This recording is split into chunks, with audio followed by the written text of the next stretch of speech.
Konbanwa et welcome back pour une vidéo que personne m'a demandé.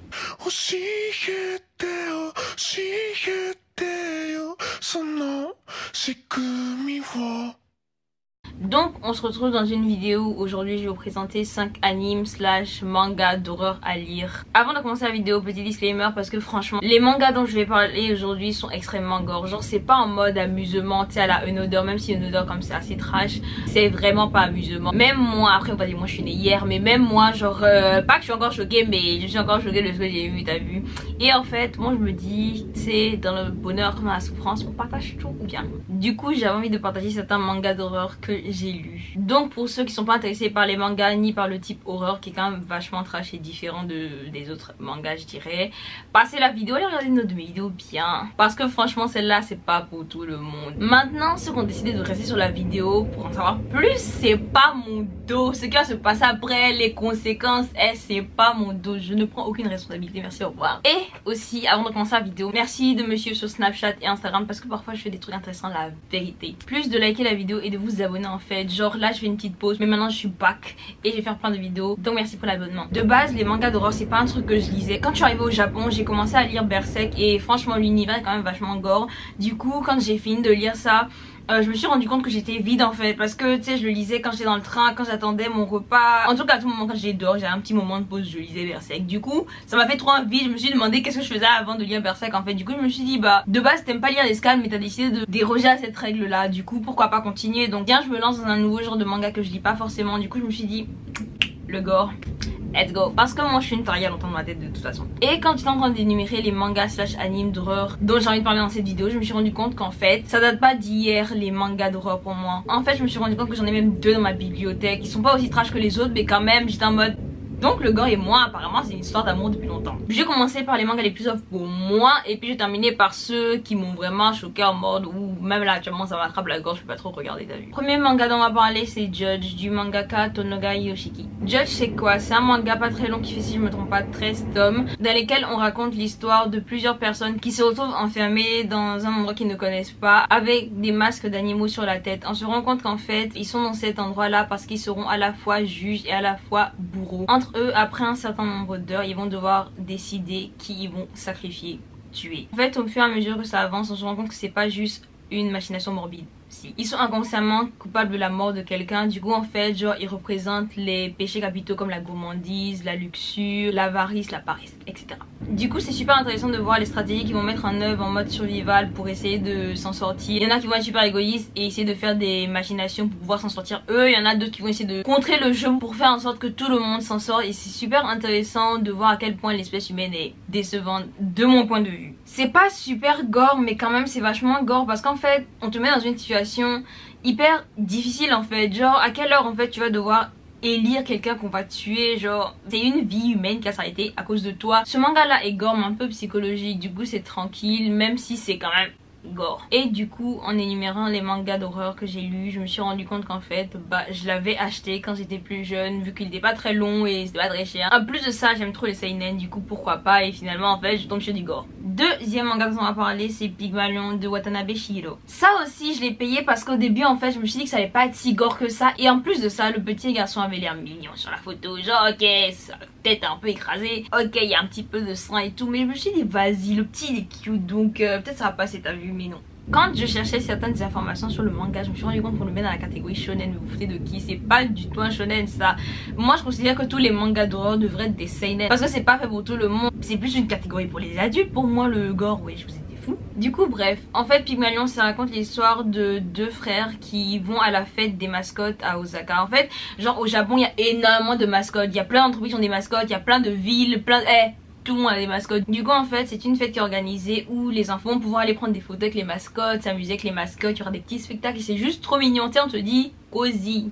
Non. Un peu après le festival est commencé, on se rend compte que ces mascottes là c'est pas vraiment des mascottes parce qu'elles se mettent à dévorer les êtres humains. Du coup Makoto qui est venu avec son grand frère en fait se fait tuer par les mascottes, et ça raconte l'histoire de comment Keigo il va essayer de quand même aller chercher son petit frère parce que genre il avait promis à sa mère de s'en occuper. Les mascottes dévorent les gens ici par là, t'as du sang partout, t'as des organes partout, c'est vraiment dégueulasse. Et on se rend compte qu'en fait tout ça c'est un peu une histoire de famille, genre c'est un truc de malade. Mais franchement j'ai trouvé vachement intéressant ce manga là parce qu'en fait ça vient d'une mythologie grecque Pygmalion, tu connais. Et du coup en fait ils ont réadapté ça en macabre bien sûr, mais franchement c'est vraiment trash, mais c'est mieux que les autres mangas dont j'ai parlé. Donc là on a fini avec les 2 mangas d'horreur que j'ai pu acheter dans toute ma vie. Le reste j'ai tout lu en scan ou j'ai regardé les animes. Donc c'est vraiment des mangas que j'ai lu en scan quand j'étais au Japon, c'est à dire dans le métro, les gens me regardaient bizarrement quand j'attendais ma bouffe et que les gens étaient en mode mais qu'est-ce qu'elle lit sur son téléphone, parce que c'est vraiment dégueulasse. Il y a tellement de regards en mode mais t'es une grosse folle,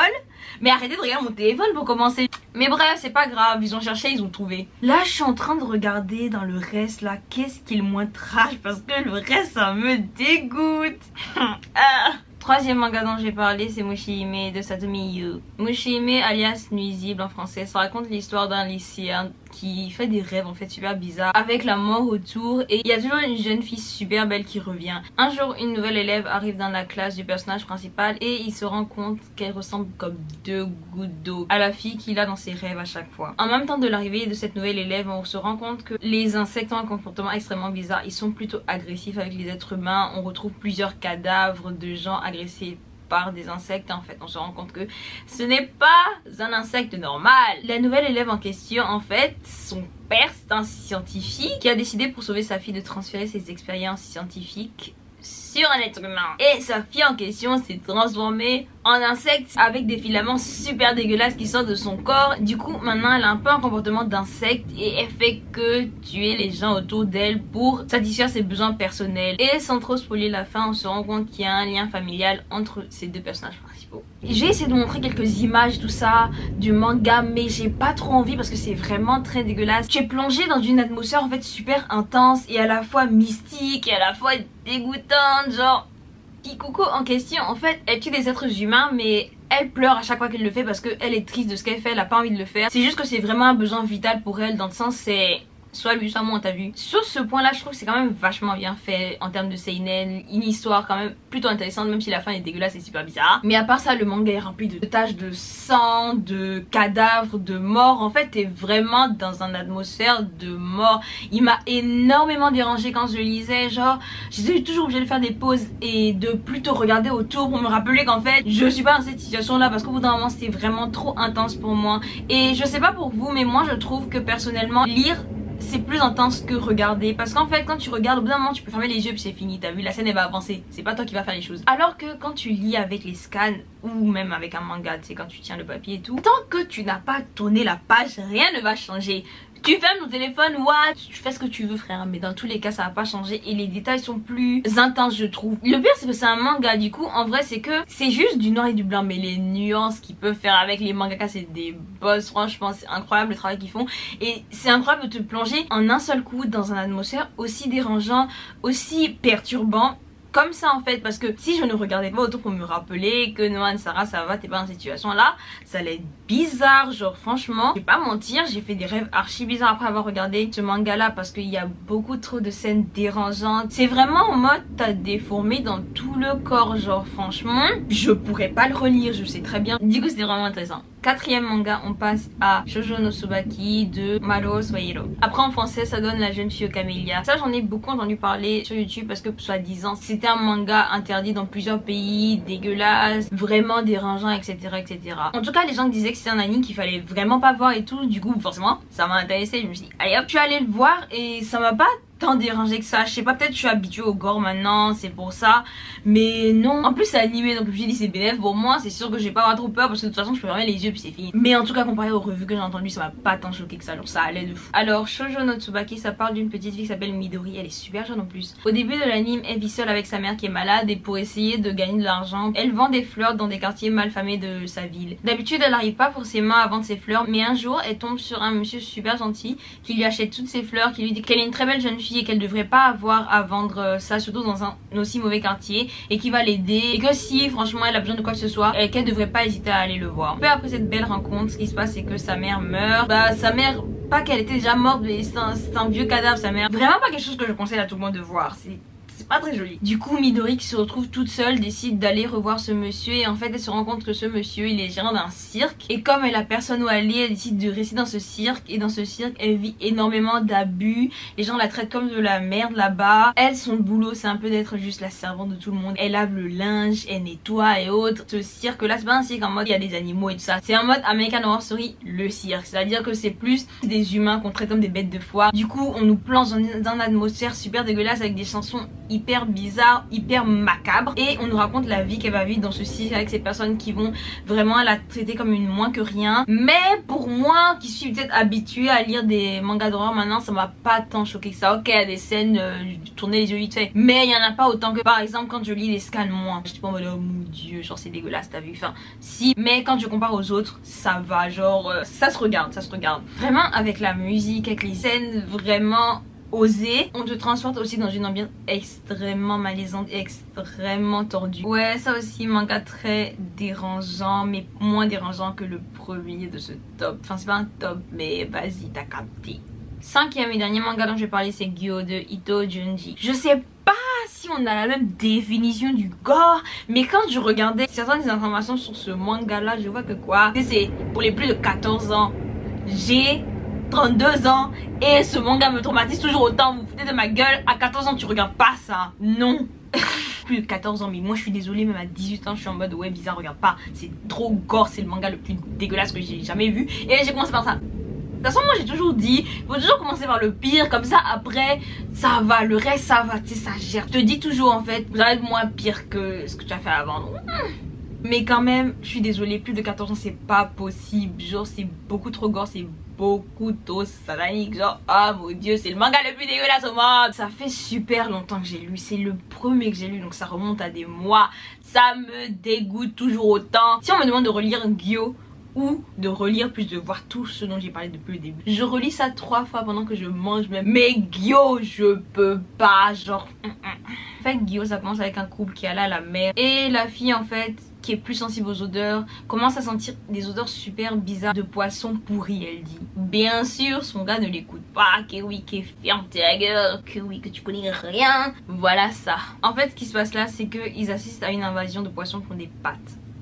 C'est super bizarre et dégueulasse. Les poissons ils se sont pas retrouvés tout seuls avec ces pattes là, c'est pas possible. En fait ça vient d'une expérience militaire qui s'est mal passée, ils ont décidé de laisser ça comme ça en mode bon vas-y on passe à autre chose, t'as vu, mais en fait absolument pas. Le virus qu'ils ont créé en fait a décidé de muter et s'est développé en mutant tueur qui s'est du coup d'abord attaqué aux poissons en mode ils s'accrochent aux poissons morts ou vivants, ça c'est pas leur dos. Et ce que ce parasite là fait c'est tuer les autres êtres vivants qui sont à côté. Au début ça commençait avec des petits poissons et tout ça, mais le virus a continué de muter, du coup maintenant c'est des baleines, c'est des requins qui sont atteints par ce virus là et qui se mettent à avoir des pattes pour aller tuer les êtres vivants. Au début ça a commencé sur les côtes évidemment, mais ça s'est répandu et finalement toute la ville est infestée de poissons tueurs et on n'arrive pas à les tuer parce que c'est une intelligence artificielle qui dépasse l'entendement de ce que les vivants la connaissaient. C'était vraiment une expérience militaire qui a mal tourné et puis ils ont laissé ça a muté, sauf qu'en fait la mutation s'est pas arrêtée là, évidemment ça allait être trop simple, elle a commencé à toucher les hommes aussi.